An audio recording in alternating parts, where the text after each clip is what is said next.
Hello, welcome back student. नमस्कार दोस्तों, स्वागत है आप सभी लोगों का हमारे एग्ज़ाम चैनल दिव्य एग्ज़ाम पर। सीटेट एग्ज़ाम के प्रीवियस ईयर क्वेश्चन पेपर के बारे में बात किया जाएगा। और ये पेपर जो है कि जनवरी 2021 में हुआ था। 21 यानी 20 वाला, 22, 23, 24 तक हर साल 2 एग्ज़ाम जो है कि सीटेट द्वारा कंडक्ट कराया जाता है। उसमें जो है हम क्या करेंगे कि जो सामाजिक विज्ञान के प्रीवियस ईयर क्वेश्चन है, यानी कि 100 क्वेश्चन करीब करीब, यानी कि अगर आप सीडीपी के 15 क्वेश्चन 60 प्रश्नों में से निकाल दें तो 45 क्वेश्चन बचेंगे। तो अगर 45-50 के करीब करीब अगर हम करवाते हैं तो एक साल का 600 क्वेश्चन, तो 4 साल का 400 क्वेश्चन को हम आपको कराएंगे। फिर उसके बाद जो है कि इन्हीं टॉपिकों से रिलेटेड जो है कि हम मैटर आपको इस चैनल पर प्रोवाइड करते रहेंगे। हालांकि मैटर की बात जहाँ तक है बच्चों, तो हम पिछले कुछ समय से मैटर आपको सीटेट वाले जो है कि दे रहे हैं इस चैनल पे। जितने लोग भी जुड़े हैं उनको ये पता होगा, और जो लोग नए हैं वो लोग जो है कि जुड़ जाएं चैनल से। और एक बात ये भी है कि जितने लोग चैनल्स को फॉलो कर रहे हैं, देख रहे हैं, वो लाइक करना ना भूले बच्चों, क्योंकि लाइक करने से ही जो है कि वीडियो हमारी आगे बढ़ेगी। और ज़्यादा से ज़्यादा इसको बढ़ावा देने का काम करिए। वैसे सीटेट एग्ज़ाम का प्रीवियस ईयर क्वेश्चन पेपर 2021 जनवरी वाला स्टार्ट करने जा रहे हैं। ध्यान से सुनिएगा। हालांकि इसमें ये कंसेप्चुअल क्वेश्चन पूछा है ज़्यादातर। ये जो इतिहास के क्वेश्चन है इसमें जो है कि तीनों पहलुओं को टच किया है, सामाजिक, आर्थिक और राजनीतिक, तीनों पहलुओं को टच करते हुए प्रश्न पूछा गया है। यानी आपकी एनसीईआरटी क्लास 6, 7, 8 की जो एनसीईआरटी है उसको, उसके आप तीनों पहलुओं को, स्पेशली इतिहास में, जब तक आप पढ़े नहीं रहे होगे तब तक ये प्रश्न पत्र सॉल्व नहीं होने वाले हैं और आपको ये पेपर टफ लगेगा। तो जब भी बताई जाती है ये बातें आपको समझ में आती है कि टफ है, तो ऐसी बात नहीं है बच्चों, पेपर ही ऐसा जो है कि सेट हो रहा है। तो पहले प्रश्न से हम शुरुआत करते हैं। प्रश्न नंबर 1 है, दिया था इसमें कि चोल मंदिर धार्मिक, सामाजिक और सांस्कृतिक जीवन का केंद्र हुआ करता था। ये बात सही है। चोलों के शासन जो है कि आप जानते हैं, चोलों के राज्य में सबसे प्रतापी राजा राजेंद्र प्रथम था। चोलों की नेवी बहुत स्ट्रांग थी। राजराज प्रथम ने चोल वंश की स्थापना की थी। हालांकि चोल भी पहले जो है कि किसी के अधीन आते थे, वो एक तरह से सामंत टाइप थे, लेकिन बाद में उन्होंने अपने राज्य को स्वतंत्र कराया, एक एक बड़ा राज्य इस्टेब्लिश किया। दक्षिण भारत के सबसे प्रतापी शासकों में से चोल राजाओं का नाम आता है। चोल इतिहास की बात की जाए बच्चों तो उनके सांस्कृतिक पहलू बहुत ही महत्वपूर्ण रहे हैं, क्योंकि चोलों ने बहुत सारे मंदिर भी बनवाए हैं। उन मंदिरों में आप सबसे मशहूर जो मूर्ति की बात की जाए तो कांस्य मूर्ति, नटराज की मूर्ति आपको देखने को मिलेगी, और नटराज की मूर्ति पूछी भी जाती है। चोलों का जो राजा था राजेंद्र प्रथम, उसने जो है कि गंगा घाटी तक उसका जो है कि एक बार उसने यात्रा की थी, चढ़ाई की थी एक तरह से। इसलिए जो है कि उसने गंगई कोंड चोलपुरम उसका जो है कि टाइटल दिया था वहाँ पर। और उसने पूरे बंगाल की खाड़ी को जो है कि चोल झील के नाम से डिक्लेयर किया था, घोषित किया था। तो काफ़ी प्रभाव था। तो चोलों के बारे में ये प्रश्न उठाया है। तो चोल में मंदिर जो थे, मंदिर निर्माण बहुत हुए। द्रविड़ शैली में इनके मंदिर बनते हैं बच्चों। 3 शैलियाँ हैं भारत में। एक द्रविड़ शैली है जो आप साउथ इंडिया में दिखेगा, नॉर्थ इंडिया में आपको जो है कि नागर शैली, और दोनों के बीच वाली जो शैली है, संक्रमण वाला क्षेत्र, उसको बेसर शैली कहा जाता है। तो 3 शैली में मंदिर बने हुए हैं। जो नागर शैली के मंदिर हैं आपको उत्तर भारत में मिलेंगे, उत्तर प्रदेश जो है कि, बिहार, और साथ ही साथ जो है कि आप हरियाणा, पंजाब, दिल्ली, उत्तराखंड, जो उत्तर भारत के जितने राज्य हैं वहाँ पे जो है कि नागर शैली में, राजस्थान में मंदिर मिलेंगे। यहाँ पे क्या है कि मंदिर एक चबूतरे पे बनाया जाता है। इनकी ये विशेषता होती है। आप सीढ़ी से चबूतरे पे चढ़ेंगे, चबूतरे में जो है कि से ऊपर जाएंगे तो यहाँ एक कक्ष बना रहेगा, ये मुख्य कक्ष होता है। द्वार इसके अंदर जाएंगे तो एक गर्भगृह होता है जहाँ पे मूर्ति स्थापित होती है किसी भी भगवान की। जबकि साउथ इंडिया के मंदिर ऐसे नहीं होते थे, वो एक चबूतरे पे नहीं बनाए जाते थे, तो एक विशेषता होती थी। तो जो मंदिर होते थे चोल काल में, वो धार्मिक और सामाजिक सांस्कृतिक जीवन के केंद्र थे। यानी कि धार्मिक के साथ साथ सामाजिक और सांस्कृतिक निर्णय भी मंदिरों के ही माध्यम से लिए जाते हैं। दूसरा क्वेश्चन पूछा है कि चोल कांस्य प्रतिमाएं देवी देवताओं की थी या कुछ प्रतिमाएं भक्तों की भी थी। मामला देखो दोनों सही हैं। कांस्य प्रतिमाएं देवी देवताओं की हमने बताया अभी आपको, काफ़ी मशहूर कांस्य प्रतिमाएं बनाई जाती थी। सबसे उत्कृष्ट श्रेणी की कांस्य प्रतिमाएं थीं, उसकी जो कलाकृतियाँ थी पूरे विश्व भर में मशहूर थी। तो दोनों बातें सही हैं, लेकिन दोनों बातें अलग अलग तौर पे सही हैं। इससे ये रिलेट नहीं कर रहा है। अब चोल मंदिर धार्मिक, सामाजिक और सांस्कृतिक जीवन के केंद्र थे, तो चोल मंदिर के जो सामाजिक, धार्मिक और सांस्कृतिक केंद्र का रिलेशन इस कथन से, बी वाले से नहीं है। हालांकि दोनों स्वतंत्र रूप से सही है, लेकिन ये डायरेक्ट इससे नहीं। इसमें प्रतिमाओं और देवी देवताओं की प्रतिमाओं के बारे में बात कर दिया, मूर्तियों के बारे में बात कर दिया। तो जब एक कथन दूसरे के कथन से डायरेक्ट को रिलेट न करे, तो हम कह देंगे कि दोनों तो सही है, लेकिन दोनों एक दूसरे की क्या कर रहा है, सही स्पष्टीकरण नहीं कर रहा है, सही व्याख्या नहीं कर रहा है। ठीक है, तो ऑप्शन नंबर बी सही है। दूसरे प्रश्न पे आ जाओ। दूसरे प्रश्न में दिया है कि दिल्ली के सुल्तानों के समय तवारीख के लेखकों ने जन्म सिद्ध अधिकार और लिंग भेद पर आधारित आदर्श समाज व्यवस्था बनाए रखने की अब सलाह दी। एडवाइजर होते थे जो राजा के दरबार में, उनके कोर्ट में रहते थे, और राजाओं के बारे में बड़ी बड़ी जो है कि बातें लिखते थे, उनकी महिमा मंडन करने का काम करते थे, उनको सलाह देते थे। तो उन्होंने कहा कि जन्म सिद्ध अधिकार का मतलब ये है बच्चों कि आपके राज परिवार से कोई बच्चा, कोई व्यक्ति या कोई पर्सन जो है कि अधिकारी होगा इस पूरे राजतंत्र का। लिंग भेद भी होना चाहिए। लिंग भेद का मतलब है कि महिलाओं को उतने अधिकार नहीं मिलने चाहिए, पुरुषों को अधिकार ज़्यादा मिलना चाहिए। राजत्व का अधिकार पुरुषों का है। पुरुष जो है कि राजा बनने की क्वालिटी पुरुषों में होती है। क्योंकि दिल्ली सुल्तानों में आप देखोगे कि एक सुल्तान बनी थी रजिया। इल्तुतमिश के बारे में कहा जाता है कि उसके सभी पुत्रों से सबसे योग्य उसकी पुत्री थी रजिया, इसीलिए उसने रजिया को प्रेफरेंस दिया। और रजिया वरीयता क्रम में जो है कि सबसे श्रेष्ठ थी, कुशल थी, राजा बनने के लायक थी, इसलिए उसको जो है कि मौका दिया गया। बाद में रजिया का बड़ा विरोध हुआ, उसने जो है कि अपने राज्य के लिए बहुत अच्छे अच्छे काम भी किए, लेकिन लास्ट में इतना विरोध हुआ उसके दरबारियों द्वारा, उसके सहायकों द्वारा, कि लास्ट में उन्हीं द्वारा जो है कि उनको जो है कि रजिया को मारा गया। हालांकि कहा जाता है कि सभी जो है कि उस समय दिल्ली सल्तनत में सारे मर्दों में से इकलौती ऐसी मर्द थे, और मर्दों के कपड़े भी पहन के वो जो है कि राजा के रूप में विद्यमान थी, रहती थी। तो ये बात थी। और बात ये है, बी वाला कथन दिया है कि उनके विचारों से सारे लोग सहमत थे, तो ऐसी कोई बात नहीं बच्चों।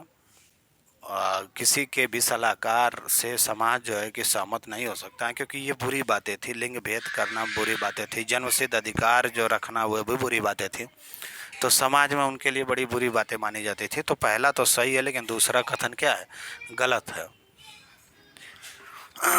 अब बात करेंगे आगे। नेक्स्ट तीसरा दिया है कि रजिया ने अपने अभिलेखों में, रजिया से क्वेश्चन पूछा हुआ है, यानी दिल्ली सल्तनत से लगातार 3 प्रश्न पूछा है 2020-21 में। 20-21 के पेपर को हल्के में नहीं लेना है। 20-21 का पेपर जो है कि को रिलेट करता है, आपके सिलेबस को दिखाता है कि आपके सिलेबस का दायरा कितना है। ये नहीं कि 20-21 का पेपर है तो इसको हम इग्नोर कर दें। रजिया ने अपने अभिलेखों में अपना नाम पुरुषों जैसा लिखकर, हमने बताया, अभी समझाया आपको, और अपने पुरुष होने का भ्रम भी पैदा किया था लोगों में।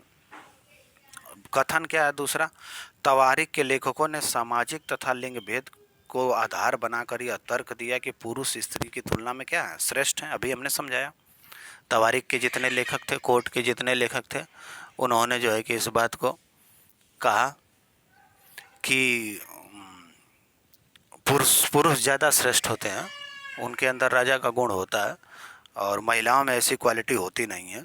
तो ये दूसरी बातें तो जो है कि बिल्कुल सही है, लेकिन पहली बात जो क्या है, गलत है।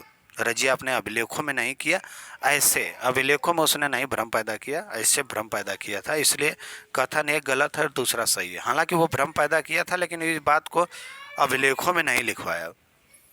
ठीक है, और ये बात तो सही है, अभी पिछले प्रश्न पर ये आधारित थी। अगर नेक्स्ट क्वेश्चन की बात कर लें बच्चों, नेक्स्ट क्वेश्चन में ये दिया है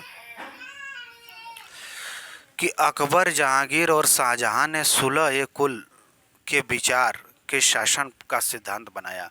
अब हम बात करेंगे सुलह-ए-कुल नीति क्या थी। सुलह-ए-कुल नीति थी कि सभी धर्मों को एक साथ लेकर काम करना।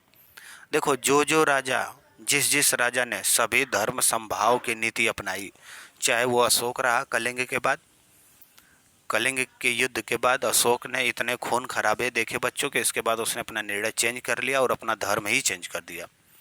उसने बौद्ध धर्म अपनाया।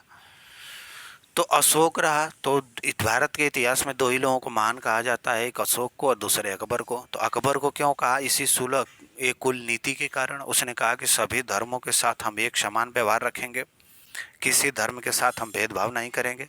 सभी धर्मों के आचार्यों को, सभी धर्मों के पंडितों को बुलवाया, यहीं आगरा फतेहपुर सिकरी में दरबार लगा और सभी धर्मों की जो विशेषता थी उनको उसने पढ़ी, देखी, सुनी।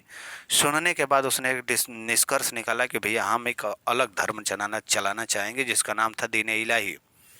उस धर्म को कहा जाता है कि पहले फॉलोअर बीरबल ही बने, कहे चलो भैया हम ही फॉलो कर लेते हैं।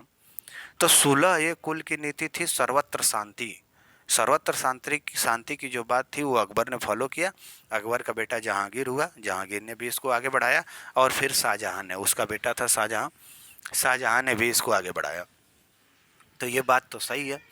दूसरा है, अच्छा अब विभिन्न धर्मों से जुड़े हुए व्यक्तियों के साथ विचार विमर्श करके ये निर्णय लिया गया कि सुलह ये कुल होनी चाहिए, सभी के लिए शांति की बात होनी चाहिए।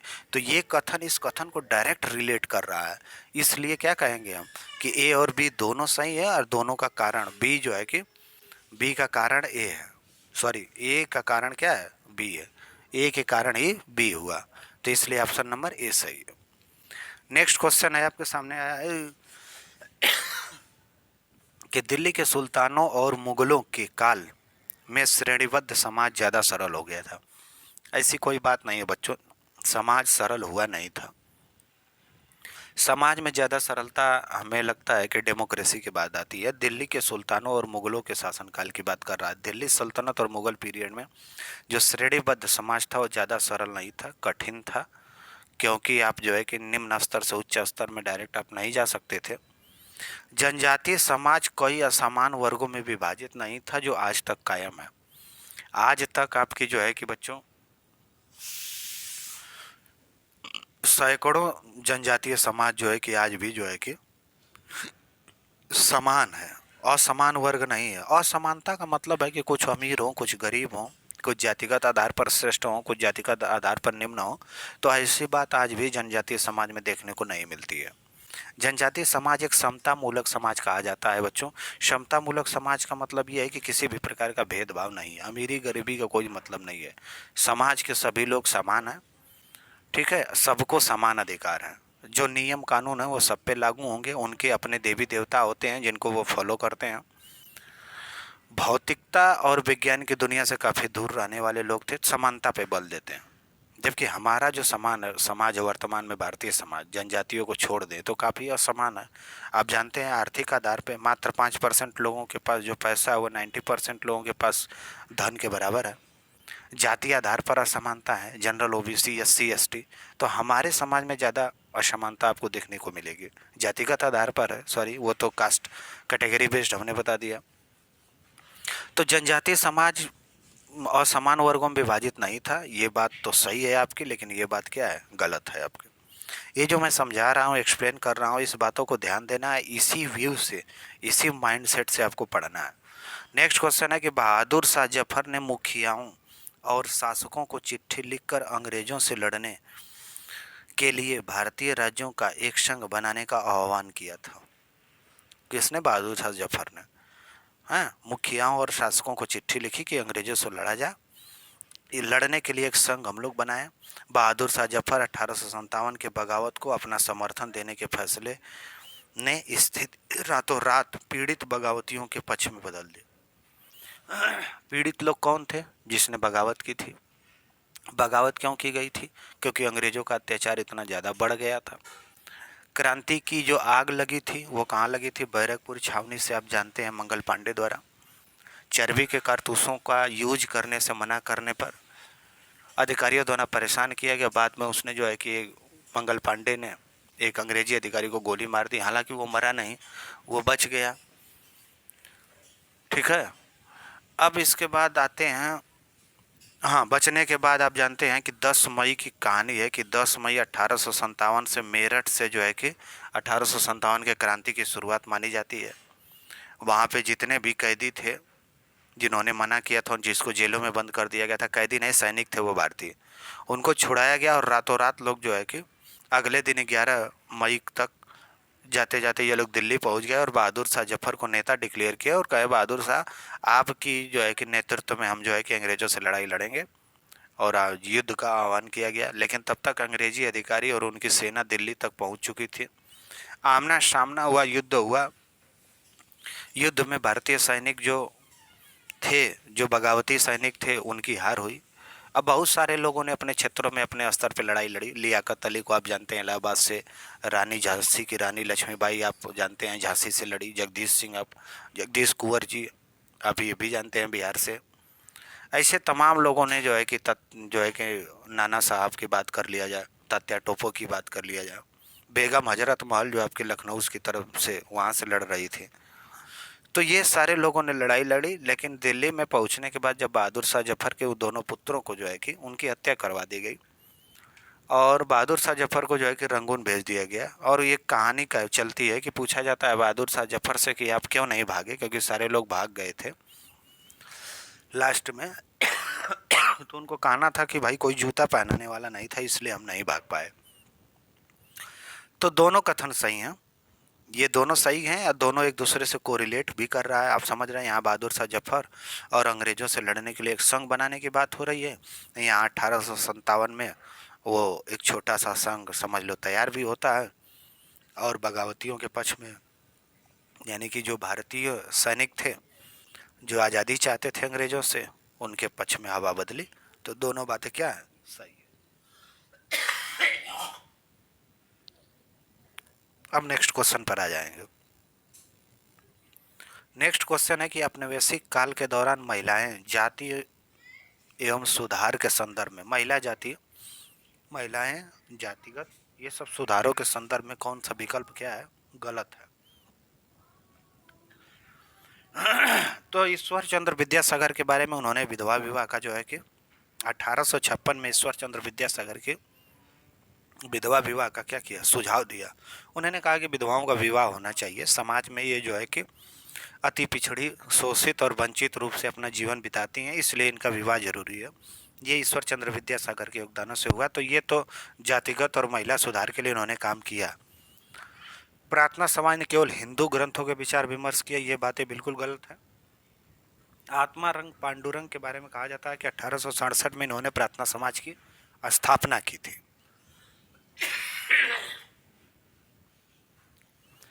तो ये केवल हिंदू ग्रंथों पर विचार इन्होंने नहीं किया था। पंडित रमाबाई ने पूना में एक विधवा गृह की स्थापना की, ये भी सही है। और प्राचीन ग्रंथों के ज्ञान से सुधारकों को नए कानून बनवाने में मदद मिली। प्राचीन ग्रंथों की बात करें तो हम बात कर ले बच्चों ऋग्वेद की। ऋग्वेद में महिलाओं की काफ़ी ज़्यादा इज्जत थी, समानता थी। कुछ ऐसी महिलाएं थीं जिसने ऋग्वेद की ऋचाओं मंत्रों का जो है कि रचना भी की थी।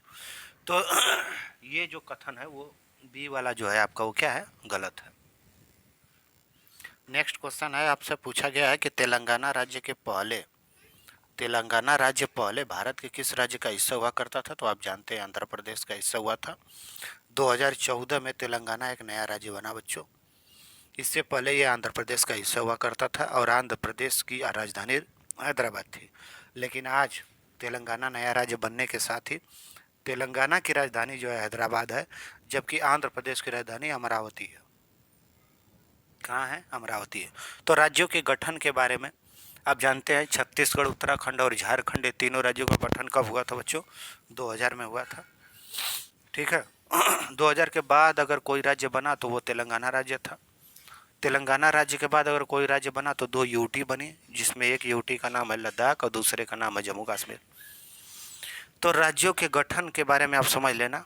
और 2 यूटी ऐसी हैं जिनको मिला के एक यूटी बनाया गया। यूटी का मतलब केंद्र शासित प्रदेश। दादरा नगर हवेली एवं दमन दीव दोनों अलग अलग थे, दोनों को मिला दिया गया और अब एक ही वो केंद्र शासित प्रदेश है। निम्नलिखित कथनों पर ध्यान दें और लोकतंत्र के बारे में संचार माध्यम की सही भूमिका का चयन करें। तो कह रहा है कि इसे समाचार के माध्यम से नागरिकों को सूचना पहुंचानी चाहिए, ये बात सही है। लोकतंत्र की जो भी जानकारी है, जो भी चेतना है, समाचार पत्रों के माध्यम से पहुंचानी चाहिए, समाचार पत्रों की रिस्पॉन्सिबिलिटी होती है। दूसरा, इससे विज्ञापन के दृष्टिकोण को इस विज्ञापन के दृष्टिकोण को समाचार कार्यक्रमों के माध्यम से देना चाहिए। कार्यक्रम तो बहुत दूर की बात हो जाएगी, इसे हर दृष्टिकोण से चर्चा करनी चाहिए, ये बात सही होगी। तो यानी 1 और 3 जो है क्या इसमें सही होंगे। अच्छा, नेक्स्ट क्वेश्चन आपसे पूछा है कि यह विश्व का सबसे छोटा महाद्वीप है जो पूरी तरह से दक्षिणी गोलार्ध में स्थित है। अब कौन विश्व का सबसे छोटा महाद्वीप है?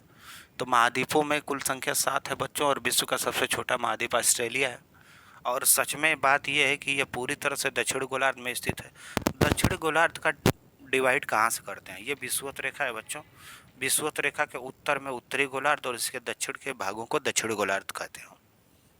ठीक है, तो ऑस्ट्रेलिया की बात कर रहा है और इसे द्वीपीय महाद्वीप कहा जाता है। ये भी बात सही है, क्योंकि ये चारों तरफ से पानी से घिरा हुआ है, तो इसलिए इसे द्वीपीय महाद्वीप कहा जाता है। तो वह कौन सा महाद्वीप है?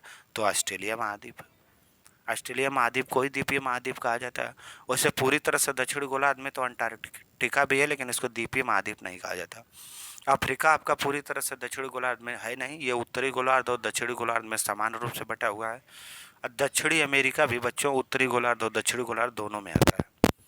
ठीक है, विश्व के मैप को जो है कि आपको थोड़ा सा रीड करना होगा। सौर मंडल के बारे में हम बात कर लें। प्रश्न दिया है कि सौर मंडल में हम जैसे जैसे सूर्य से दूर होते जाते हैं क्या होता है? अरे सूर्य से दूर होने पर क्या होगा? ये सन है। सन के सबसे नज़दीक ग्रह कौन सा है? बुध है, शुक्र है, पृथ्वी है, मंगल है, एस्टेरॉयड बेल्ट है, बृहस्पति है, शनि है, अरुण है, वरुण है। टोटल 8 ग्रह हैं बच्चों। और जैसे जैसे सूर्य से दूर होते जाएंगे इनके परिक्रमण काल बढ़ता जाएगा, यानी कि इनके सूर्य के चक्कर लगाने का जो समय वो बढ़ता जाएगा। यानी सबसे ज़्यादा समय में सूर्य का चक्कर कौन लगाएगा? जो सबसे ज़्यादा दूर होगा। जो सबसे ज़्यादा नज़दीक होगा वो सबसे पहले सूर्य का चक्कर यानी परिक्रमण काल पूरा करेगा। तो यहाँ कथन में क्या दे रहे हैं? कथन दे रहे हैं कि ग्रहों का आकार क्रमशः घटता जाता है, ऐसी कोई बात ही नहीं है, घटता बढ़ता रहता है। ठीक है, तो आप समझ लेना परिक्रमण की कहानी है, दूरी का संबंध सीधे सीधे परिक्रमण से। प्रश्न में नेक्स्ट पूछ रहा है, कल्पना करें यदि पृथ्वी अपने कक्षीय समतल की ओर नहीं झुकी हो, जो 66.5 डिग्री कक्षीय तल पे झुकी है, तो क्या होगा? किसी क्षेत्र विशेष में कोई मौसमी परिवर्तन नहीं होता। ध्यान रहे, मौसमी परिवर्तन का कारण क्या है? कक्षीय तल है। और एक कौन सही है? सी भी सही है, एक ए भी सही है। एक आपका क्या है? कह रहा है कि प्रदीप्त वृत्त और देशांतर रेखाएं एक दूसरे से मिल जाती हैं, ये भी बात सही है।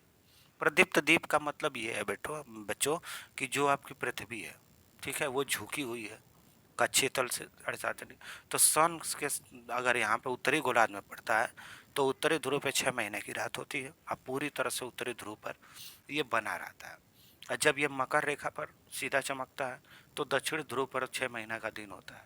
तो अगर ये सीधा हो जाए, न झुका रहे, समझ रहे हैं, तो ये दोनों ध्रुवों पर जो क्षेत्र है वो हमेशा रात की कंडीशन रहेगी। मौसमी परिवर्तन इनको नहीं देखने को मिलेगा, ऋतुगत परिवर्तन नहीं होगा, जिससे पृथ्वी पर असंतुलन पैदा होगा। क्योंकि ध्रुवों के क्षेत्र में भी रहने वाले आर्कटिक ये ऊपर होता है, अंटार्कटिक नीचे होता है। यानी अंटार्कटिक के बाद के मौसम और ऋतुएं और आर्कटिक के ऊपर के मौसम और ऋतुओं में काफ़ी परिवर्तन होगा, जिससे जो है कि जीवन को काफ़ी प्रभावित करेगा और परेशानी का भी सामना करना पड़ेगा। नेक्स्ट क्वेश्चन है आपका कि भारत में शरद ऋतु के बारे में ABC पर विचार कीजिए। शरद ऋतु का मतलब आप समझ रहे हो? अरे बच्चे, शरद ऋतु में आप ध्यान दो, शरद ऋतु में कौन सी ऋतु मानी जाती है? आप जानते हो? ग्रीष्म ऋतु देखते हो? अच्छा छोड़ो, बसंत तो सबको पता होगा ना। फरवरी मार्च अप्रैल में फरवरी मार्च अप्रैल में बसंत ऋतु, अप्रैल मई जून में वर्षा ऋतु। वर्षा ऋतु जैसे ही बीतती है तो सितंबर अक्टूबर में ये शरद ऋतु आती है। नवंबर दिसंबर जनवरी में शीत ऋतु आती है। तो शरद ऋतु का आपने समय समझ लिया। शरद पूर्णिमा भी मनाया जाता है, खीर खाया जाता है। तो कह रहा है कि शरद ऋतु के बारे में प्रश्न आपसे पूछा हुआ है, तो कह रहा है हाँ देख लो। तो भारत में शरद ऋतु पर विचार कीजिए। तो इस मौसम को दक्षिण पश्चिम मानसून के नाम से जानता है। कमाल की बात है, शरद ऋतु दक्षिण पश्चिम मानसून कोई मतलब नहीं है। इस मौसम में पवन बंगाल की खाड़ी तथा अरब सागर की ओर चलने लगती है। और तीसरा क्या है कि यह मौसम मानसून के आने तथा आगे बढ़ने का मौसम है। मानसून के आने और आगे बढ़ने का मौसम नहीं है बच्चों। शरद ऋतु ये हो सकता है कि बंगाल की खाड़ी तथा अरब सागर की ओर हवाएं चलने लगती हैं, यानी लौटते हुए मौसम की बात कर रहा है। देखो मानसून आता कहाँ से है, तो ये इंडिया का मैप है बच्चों। ये है मालाबार तट केरल वाला, यहाँ से मानसून एंटर करता है जून महीने में, ठीक है।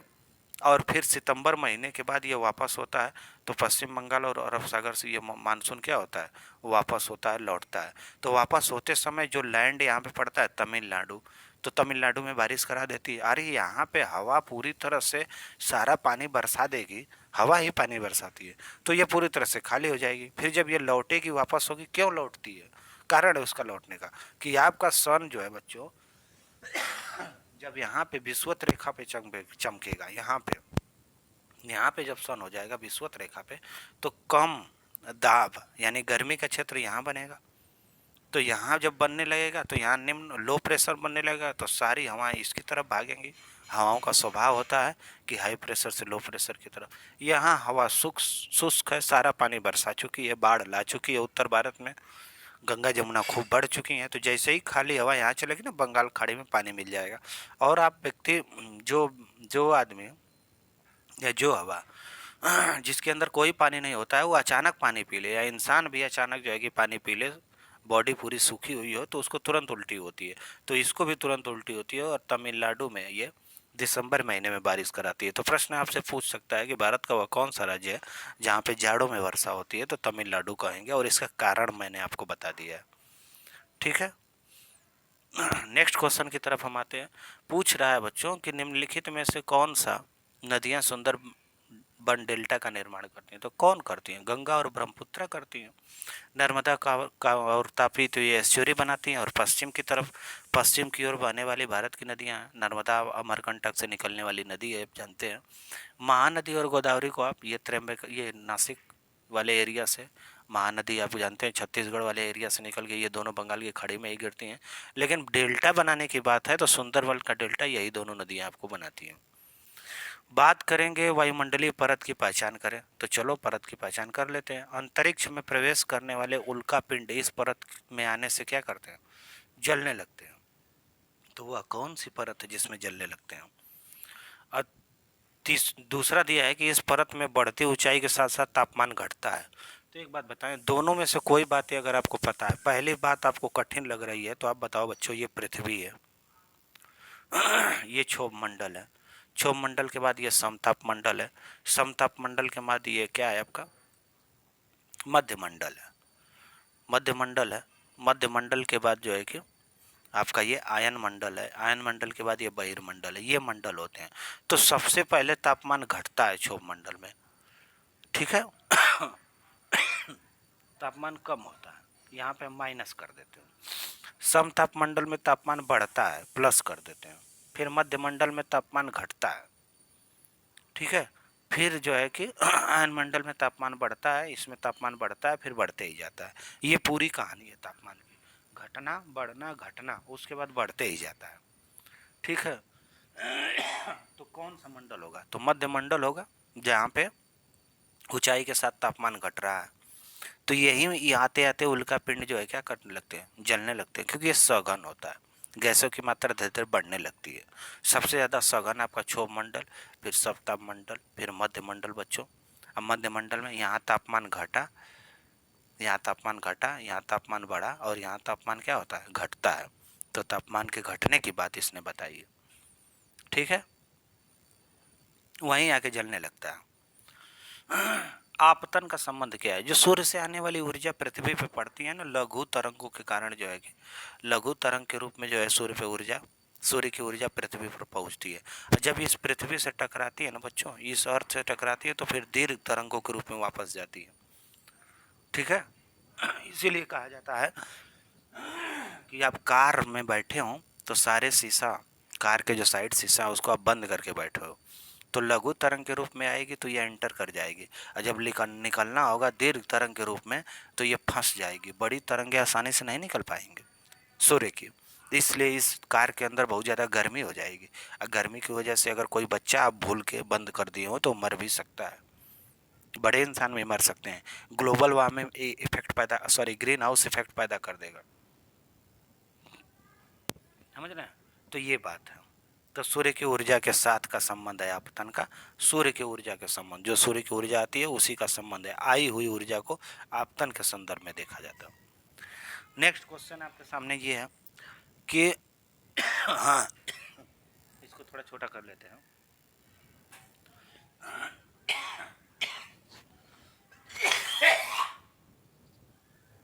चलो ठीक है बच्चों, इसके बाद हम आधा करते हैं। थोड़ी सी तबीयत डाउन है, इसी वजह से प्रॉब्लम हो रही है, यह असुविधा के लिए थोड़ा सा माफ़ी चाहेंगे। कुछ वनों के बारे में दिया है और उनकी स्थिति दी है। शंकुधारी वन, भूमध्य रेखीय वनस्पति, उष्णकटिबंधीय सदाबहार वन, अशीतोष्ण सदाबहार वन, इनके बारे में हमने बात की। तो एक बात आपको समझना होगा कि ये मान लो अर्थ है पूरा बच्चों, ये इक्वेटर है यानी विषुवत रेखा जिसको हम कहते हैं। विषुवत रेखा ऊपर कर्क रेखा, नीचे मकर रेखा, इनके बीच की जो वन है वो उष्णकटिबंधीय वन है, ठीक है। तो उष्णकटिबंधीय वन होते कैसे हैं? तो ये जो है कि मजबूत लकड़ी होती है इनकी, क्योंकि यहाँ का टेम्परेचर हाई होता है, ज़्यादा बारिश वाला क्षेत्र होता है। तो यहाँ पे लकड़ियाँ क्या होंगी, थोड़ा सा जो है कि मजबूत होंगी, तगड़ी होंगी, मोटी होंगी, बड़ी होती हैं, ठीक है। अब बात करेंगे शीतोष्ण सदाबहार वनों की। तो ये ज़्यादातर जो है कि भूमध्य रेखी के बारे में बात कर लीजिए। तो भूमध्य रेखी जो है कि ये क्षेत्र मिलता है आपके महाद्वीपों के पश्चिमी किनारों पे, दक्षिण पश्चिमी किनारों पे। तो दो आपका मिल गया। नरम वाला जो लकड़ी होती है बच्चों, वो आपको शंकुधारी वन में मिलेगा। शंकुधारी वन यदि भारत में देखना हो तो आप जो है कि हिमालय और जम्मू कश्मीर के क्षेत्रों में जाएंगे तो शंकुधारी वन मिलेंगे। वहाँ की लकड़ियाँ मुलायम होती हैं और मजबूत होती हैं। तो ये मैचिंग हो गया, एक बचा था उसको आपको करना है। सहारा रेगिस्तान एक समय में पूर्णतः हरा भरा मैदान था, ये कथन में कहा जा रहा है। कथन भी दिया जा रहा है कि सहारा की गुफाओं से प्राप्त चित्र नदियां, मगर, हाथी, शेर, पशु तथा बकरियां दर्शाते हैं। यानी सहारा में जो गुफाएं हैं वहाँ से पता। सहारा रेगिस्तान है कहाँ, आप पहले इसको बात करिए। सहारा रेगिस्तान अफ्रीका में पड़ता है, दुनिया का सबसे बड़ा रेगिस्तान है। तो रेगिस्तानों के बारे में आपको पढ़ना होगा। रेगिस्तान जो है बच्चों कटीली झाड़ियों वाला क्षेत्र होता है। जो पशु होते हैं मुख्यतः आप जानते हैं कि ऊँट वहाँ के मुख्य पशु हैं। तो दोनों बातें सही हैं, क्योंकि यहाँ की जो छोटी छोटी गुफाएं मिली हैं तो इस हिसाब से ये जो आप देखेंगे ये इनके चित्र मिले हैं।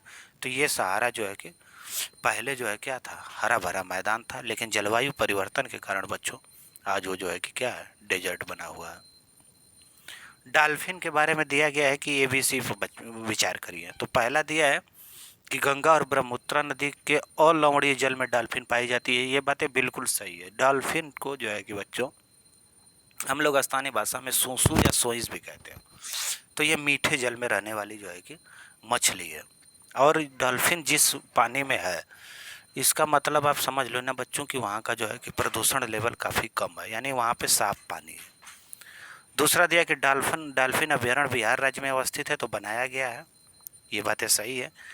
तीसरी बात कह रहा है हाल में कि डॉल्फिन की उपस्थिति जल को देखो, ये शुद्धता दे दिया ना, हाँ यहाँ पे दे दिया, जो हमने बताई वही बात यहाँ पे दिया हुआ। तो डॉल्फिन क्या डॉल्फिन जहाँ रहे इसका मतलब वो शुद्धता का प्रतीक माना जाता है। तो तीनों बातें क्या है, सही है। बायोगैस के बारे में आप जानते हो कि मीथेन और कार्बन डाइऑक्साइड जो बायोगैस के रूप में यूज होती है। बायोगैस का मतलब है कि गोबर गैस से रिलेटेड। आप बायो का मतलब बेटा ऐसी बात मैं बता दूं, चाहे गोबर को ले लो, चाहे हरी पेड़ पौधे पत्तियों को ले लो, सबको किसी बक्से में बड़े से टब में डाल दिया जाता है। गोबर को पैक कर दिया जाता है पानी वगैरह डाल के। उसके बाद उसमें जो है बहुत सारे बैक्टीरिया वगैरह उसमें अपनी एक्टिविटी दिखाते हैं, हीट बढ़ती है, गैस क्रिएट होती है। और कौन सी गैस निकलती है, मीथेन और कार्बन डाइऑक्साइड निकलती है। इन्हीं मीथेन और कार्बन डाइऑक्साइड को पाइप के द्वारा जो है कि हम ले जाकर घरों में इस्तेमाल करते हैं, खाना बनाने के लिए, लाइट जलाने के लिए, फ़ैन चलाने के लिए। तो बायोगैस अनिवार्य है। तो कार्बन और मीथेन और कार्बन डाइऑक्साइड गैस निकलती है। संसाधनों के बारे में बात किया है कि सभी संसाधन का आर्थिक मूल्य होता है, सभी संसाधन का आर्थिक मूल्य नहीं होता है। ठीक है, आर्थिक मूल्य से नहीं आप उसको मेजर कर सकते हैं बच्चे। कुछ ऐसे संसाधन है जैसे अशुद्ध हवा ऑलरेडी एक संसाधन है, पानी एक ऑलरेडी संसाधन है, नदियाँ एक ऑलरेडी संसाधन है, पर्वत एक संसाधन है। क्या इनका आर्थिक मूल्य आप लगाएंगे? कितना रुपया बताएंगे कि पर्वतों पहाड़ों और पठारों का है? खनिज भंडारों का कितना मूल्य आप लगाएंगे? समझ रहे हैं? तो ये बातें क्या है, गलत है इनकी। और दूसरी है कि समय और प्रौद्योगिकी दो महत्वपूर्ण कारक हैं जो पदार्थों को संसाधन के रूप में परिवर्तित करते हैं। तो बिल्कुल सही बात है। अगर बच्चों बिहार, झारखंड और छत्तीसगढ़ संपन्न राज्य होता, महाराष्ट्र की तरह पैसे वाला राज्य होता, तो उनके पास जितने संसाधन हैं, जितने खनिज संसाधन हैं, जितने मिनरल्स हैं, चाहे लोहा, चांदी, एल्युमिनियम, सोना, चाहे कुछ भी ले लो, अभ्रक, बॉक्साइट, दुनिया भर के जो मिनरल्स हैं, इन सब का उपयोग करके आज वो जो है कि देश का सबसे विकसित राज्य होता। तो वहाँ पे कारण है कि समय और प्रौद्योगिकियाँ दोनों चीज़ों का यूज नहीं हुआ, जिसके कारण वो पिछड़े हैं। तो ये बात जो है आपकी क्या है, सही है। नेक्स्ट दिया है कि निम्नलिखित में ऊर्जा में परंपरागत स्रोत के समूह की बात कीजिए। तो परंपरागत ऊर्जा क्या है? खनिज तेल है, प्राकृतिक गैस है, ईंधन, ये सब परंपरागत है। ठीक है। ज्वरीय ऊर्जा नवीनीकृत ऊर्जा है। ठीक है, भूतापीय ऊर्जा ये सब नए हैं। परमाणु ऊर्जा, सौर ऊर्जा है, नवीकरणीय ऊर्जा है। जल विद्युत भी नवीकरणीय है, कभी ना समाप्त होने वाली ऊर्जाएं हैं ये सब। और ये परंपरागत का मतलब जो समाप्त होने वाली हैं और लंबे समय से यूज हो रही हैं। बात करेंगे कुछ विकास के प्रयोग की। तो अगर बात करें विकास एवं प्रयोग के स्तर पे, तो जैव और अजैव की बात हो रही है। अच्छा हाँ सॉरी, ये तो ओरिजिन है। वितरण की बात कर लें तो सर्वव्यापक कोई चीज़ होती है, कोई स्थानिक होता है, एक लोकल लेवल पे मिलती है, कोई दुनिया भर में मिलता है। जैसे हवा है, पानी है, पहाड़ है, ये सर्वव्यापक है, हर जगह मिलते हैं करीब करीब। और वास्तविक और संभाव्य संसाधन होते हैं। कुछ संसाधन जिनके बारे में हमको जानकारी है, जिनकी पता है, वो वास्तविक संसाधन है। यूरेनियम, हाइड्रोजन, ये सब संभाव्य संसाधन है जिनका अभी हमको पता नहीं है, ये भविष्य में संभावना है इनकी संसाधन बनने की। ठीक है। भंडार की बात करेंगे तो कुछ नवीकरणीय भंडार होते हैं, कुछ अनवीकरणीय होते हैं। नवीकरणीय में जैसे सूर्य, सोलर ऊर्जा, जल विद्युत, पवन ऊर्जा, ज्वरीय ऊर्जा। और नवीकरणीय में कोयला, डीजल, पेट्रोल, समझ रहे हैं ये सब। नेक्स्ट क्वेश्चन दिया है कि 1200 साल पहले भारत के कई क्षेत्रों में गर्मी बढ़ने के कारण घास वाले मैदान बनने लगे थे। ठीक है। और हिरण, बारहसिंगा, भेड़, बकरी और मवेशी जैसे जानवरों की संख्या बढ़ी। अब घास वाले मैदान बढ़ने के कारण,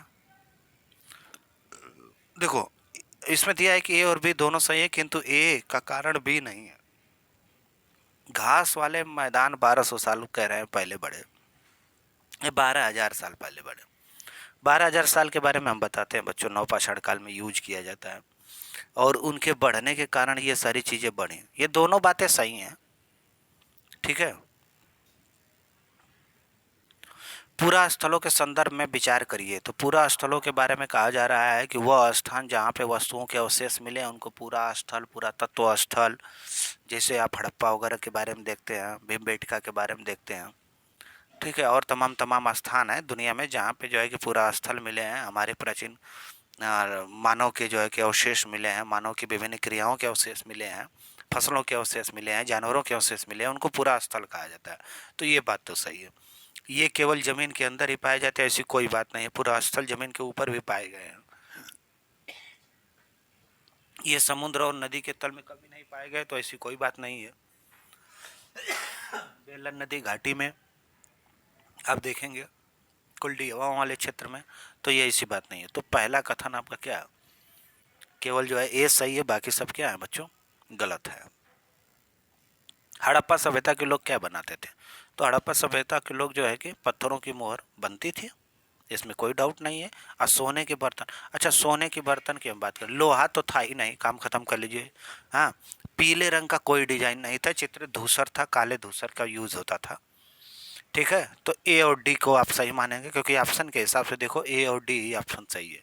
सोने के बर्तन, अमीर लोग जो है कि सोने की जो है कि आभूषण यूज करते थे, सोने के बर्तन भी यूज करते थे हड़प्पा काल में। बात कर रहा है महापाषाण कब्र की, तो महापाषाण कब्रों में ये ऐसा बताया जाता है ना कि बड़े से पत्थर को जो है कि रख दिया जाता था। ज़्यादातर साउथ में ये साइट दिखने को मिली है। बड़े से पत्थर की वो रखा जाता था जहाँ कोई आदमी दफनाया जाता था बच्चों, ताकि भविष्य में उसके और जनरेशन को, उसके और लोगों को वही दफनाया जा सके। तो महापाषाण कब्रों में दो कंकाल के अवशेष थे। इन दोनों में से महिला के कंकाल का अनुमान लगाने हेतु देखना होगा। तो कंकालों के साथ जो है कि क्या हड्डियों की संरचना मिली है, अगर आभूषण मिले हैं तब ये माना जाएगा। ठीक है, कि आकार में नहीं, तो महिला पुरुष का आकार दोनों ही, खाने पकाने के बर्तन में वाली ऐसी कोई बात नहीं है। महिला के अवशेष पहचानने के आपसे पूछा था। प्रारंभिक काल में शुरू से ही आरोही क्रम में दर्शाना है। वेदों की रचना हुई कि महापाषाण के निर्माण की शुरुआत हुई बच्चों, कि इमाम गांव में कृषकों का निवास हुआ, नवपाषाण काल की बात है। कि चरक में देखो ये कनिष्क के शासन काल की बात है, तो ये तो सबसे लास्ट में होगा। हाँ, और ये कृषकों की बात है, तो ये तो नवपाषाण काल की बात है। ठीक है, और वैदिक वेदों के समय ही इमाम गांव में कृषकों के निवास की बात की गई थी। ठीक है, तो महापाषाणों का जो है निर्माणों की शुरुआत वेदों के साथ ही होता था। तो हम 1 2 3 4 रख लेंगे, इसको इसके साथ ही मिले कई अवशेष, इसके बाद यहाँ और इसके बाद यहाँ, यानी ABCD ये चारों सही है। यानी कि प्राचीन भारत से भी आपसे तमाम क्वेश्चन पूछा जा रहा है। हाल क्रम में अवरोही क्रम में आप लिखिए, सजाइए। तो अवरोही क्रम में सजाना है। अवरोही का मतलब सबसे पहले कौन हुआ, तो सबसे पहले कह रहा है कि अरिकामेडु पत्तन में बसना। ये बोध पत्तन है, यहाँ पे जो है कि नावों का, शिपों का आना जाना रहा था। संगम साहित्य की रचना की शुरुआत इसके बाद हुई। अरिकामेडु में पत्तन था, संगम साहित्य दूसरे नंबर पे था। तीसरे नंबर पे दे रहा है बच्चों ये कि लोहे के प्रयोग से बढ़ोतरी हुई, आहत सिक्के आए। और चौथे नंबर पर उपमहाद्वीप में लोहे के प्रयोग की शुरुआत हुई। लोहे का प्रयोग अमूमन बच्चों देखो 1000 BC में माना जाता है, और लोहे का जब आविष्कार हुआ ना तब उत्तर वैदिक पीरियड माना जाता है। ठीक है, उत्तर वैदिक पीरियड माना जाता है। तो ये तो काफ़ी पहले का है। ये उससे थोड़ा सा, जैसे सबसे पुराना ये है, उससे कम पुराना ये, ठीक है। और सबसे नया जो है कि ये है, और उसके बाद ये घटना हुई। तो CD के बाद AB आप कर लेना। थोड़ा से कठिन होते हैं। और आरोही क्रम में प्राचीन इतिहास क्वेश्चन, निम्नलिखित में से कौन सी व्याख्या विविधता का उचित प्रतीक है। तो विविधता के बारे में कह रहा है, तो लोगों की विशिष्टता को स्वीकारता है। विविधता लोगों के बीच में असमानता नहीं रखता, विविधता लोगों के बीच में भेदभाव नहीं बढ़ाता। आज हमारा देश जो है कि विविधता में एकता में विश्वास रखता है, विविधता की एकता में विश्वास रखने वाला देश है। यह लोगों के बीच एकरूपता को बढ़ाता है, ऐसी कोई बात नहीं। एकरूपता बढ़ा देगा तो विविधता समाप्त हो जाएगी। यह लोगों की विशिष्टता को स्वीकार करता है। नेक्स्ट क्वेश्चन है भारतीय लोकतंत्र के संदर्भ में है। तो लोकतंत्र में कह रहा है कि भारत का पहला आम चुनाव 1950 में हुआ था। ये बात सही है बिल्कुल। 50 के दिसंबर में शुरू हुआ, 51 तक चला। हाँ, भारत सरकार को लोग अप्रत्यक्ष रूप से चलाते हैं, सरकार को अप्रत्यक्ष चलाया जाता है। ये बात तो सही है, क्योंकि प्रत्यक्ष नहीं आप चलाते हैं। आप वोट दे देते हैं, आपके जनप्रतिनिधि जाके सरकार बनाते हैं। और आम चुनाव जो है कि 51 में हुआ था, सॉरी ये गलत हुआ आपका। जनता का एक छोटा सा हिस्सा भारतीय स्वतंत्रता से पहले मतदान कर सकता था, ये बात सही है। आज़ादी से पहले आर्थिक आधार पर लोगों को वोट का अधिकार मिला था, और स्वतंत्रता के बाद भारत ने प्रतिनिधि लोकतंत्र को अपनाया। तो प्रतिनिधि लोकतंत्र का ही और भारत में जो है कि रूप चलता है बच्चों। प्रतिनिधि लोकतंत्र के बारे में समझ लो। जैसे आप वोट दे देते हो किसी अपने क्षेत्र के व्यक्ति को, वो विधायक बन जाता है, सांसद बन जाता है। सांसद बनने के बाद वो जाके दिल्ली में पार्लियामेंट में, संसद भवन में बैठता है। अगर उसकी पार्टी के ज़्यादा लोग हों, 273 से ज़्यादा, तो वही सरकार भी बना लेता है। तो ये आप प्रतिनिधि लोकतंत्र चुने हैं, डायरेक्ट लोकतंत्र नहीं है। डायरेक्ट लोकतंत्र में क्या होता है कि लाखों लोग एक मैदान में इकट्ठा होते हैं, किसी निर्णय के लिए यस नो करवाया जाता है। जितने लोग हाथ उठाए वो कानून बन गया, जो लोग हाथ नहीं उठाए, ज़्यादा लोग हाथ उठा दिए उनके पक्ष में बना, कम लोग उठाए कम। तो ये डायरेक्ट लोकतंत्र नहीं है हमारे यहाँ, प्रत्यक्ष लोकतंत्र नहीं है हमारे यहाँ। प्रतिनिधि तो के आधार पर लोकतंत्र है। भारत में ग्राम पंचायतों का कितना साल कार्यकाल है, तो ये किसी को बताने की जरूरत नहीं है। हालांकि ग्राम सभा के पास पावर होता है कि ग्राम पंचायत को जो है कि क्या कर दे, 2/3 बहुमत से अगर प्रस्ताव पारित कर दे तो ग्राम पंचायत को हटना पड़ता है। ग्राम पंचायत में एक प्रधान होते हैं और प्लस वार्ड मेंबर होते हैं, 9 से 10, 11। पुलिस थानों का प्रभारी कौन होता है? तो एसएचओ होता है, जिसको स्टेशन हाउस अफसर कहा जाता है, स्टेशन हाउस ऑफिसर। भारत के संविधान की व्याख्या में अंतिम अर्थ निर्णायक किसे माना जाता है? तो भारत के संविधान की व्याख्या का अंतिम अधिकार जो है न्यायपालिका को मिला हुआ है। अटॉर्नी जनरल ऑफ इंडिया को नहीं है, आर्टिकल 76 में इनका वर्णन है। भारत के राष्ट्रपति को जो है कि संविधान की व्याख्या का अधिकार नहीं है, संसद को भी नहीं है। संसद तो कोई कानून बनाती है तो ये न्यायपालिका चेक करती है कि संविधान जो बुक है उसके अनुसार बनाया है कि नहीं। अगर नहीं बनाया है तो उसको शून्य घोषित कर देगा, उसी भाग को जिस भाग में जो है कि संविधान के अनुरूप नहीं होगा। 1989 की बात कर रहा है कि किस समुदाय को न्याय दिलाने की बात हुई, तो आदिवासी एवं दलितों को बात। SC/ST एक्ट पारित किया गया था बच्चों 1989 में, उसमें SC और ST आदिवासी एवं दलित को न्याय की बात की गई थी। ऐसी राजनीतिक व्यवस्था जिसमें एक से ज़्यादा स्तर की सरकार हो उसे क्या कहा जाता है? भारत में तो है संघवाद। भारत में 2 स्तरों पर सरकार है बच्चों, एक आपके यूपी के CM है, यानी यूपी में एक जो है कि आपके विधानमंडल है, और एक केंद्र स्तर पे है, यानी एक केंद्र सरकार को आप देखते हैं, एक राज्य सरकार को देखते हैं। दोनों का अलग अलग काम है, अलग अलग विषय है, अलग अलग क्षेत्र है, दोनों को अलग अलग चुनाव होते हैं। ठीक है, दोनों प्रतिनिधित्व लोकतंत्र पर आधारित है। ठीक है, दोनों भारत में संसदीय प्रणाली है। संसदीय प्रणाली का मतलब है जितने विधायक, 403 विधायक अगर यूपी की बात करें चुने जाते हैं, तो जिसके पास 203 विधायक होंगे वही सरकार बनाएगा। तो सरकार में 80 से 90 लोग, यानी कि जितने टोटल सीट है उसके 15% लोग ही मंत्री बन सकते हैं। तो 80-90 लोग मंत्री बनते हैं, उनका एक मुखिया होता है जिसको चीफ मिनिस्टर कहा जाता है। तो ये लोग तो कार्यपालिका में हो गए। अब बाकी जो बचे लोग 300 लोग, यानी 403 सीट है ना, तो 310 लोग जो बचे बच्चों, वो लोग किस में आ गए? विधायिका में आ गए। हालांकि विधायिका में ये भी बैठते हैं जब कानून बनाने की बात आती है। तो एक आदमी दो ही काम, कार्यपालिका का भी हिस्सा है योगी आदित्यनाथ और उनके मंत्री, और विधायिका के भी हिस्सा है। तो ऐसा केवल संसदीय लोकतंत्र में देखा जाता है, अध्यक्षीय लोकतंत्र में नहीं देखा जाता है। अध्यक्षीय लोकतंत्र में क्या होता है कि अगर प्रेसिडेंट हो गया अमेरिका का, चुन लिया गया, तो वो अपने मामा, ताता, चाऊ, ताऊ, दादा, दादी को भी मंत्री बना सकता है बिना चुनाव लड़े। और वहाँ पे जो विधायिका होती है बच्चों, वो बस केवल कानून बनाने का काम करती है। जो कार्यपालिका होती है वो डायरेक्ट चुनाव से कार्यपालिका बनती है। हमारे यहाँ जो विधायिका होती है उसी में से कार्यपालिका निकलती है। ठीक है, निम्नलिखित में से कौन सी नीति सामाजिक न्याय को प्रोत्साहित करती है? तो सामाजिक न्याय की बात करेंगे तो भैया दोनों की बात करेंगे। सरकारी नौकरी में उम्मीदवारों को आरक्षण देना और न्यूनतम मेहनताना कानून पारित कर देंगे तो ये सामाजिक न्याय ही न होगा। न्यूनतम मजदूरी दे रहे हैं आप तो ये बात है, सामाजिक न्याय वाले चैप्टर से आए। तो ये आपके 50 क्वेश्चन करीब करीब कंप्लीट हुए बच्चों। अब इसके बाद आने वाले 50 क्वेश्चन हम कराएंगे आपको। 400 प्रश्न कराने के बाद स्पेशल जो टॉपिक होगी उसको हम आपको कराएंगे। अब इस बार आपको जो है कि सामाजिक विज्ञान में 60 में से 60 प्रश्न करके आने हैं। इस चैनल को ज़्यादा से ज़्यादा सब्सक्राइब, शेयर, लाइक ज़रूर करना है, लाइक करना ना भूलें। ठीक है, थैंक यू।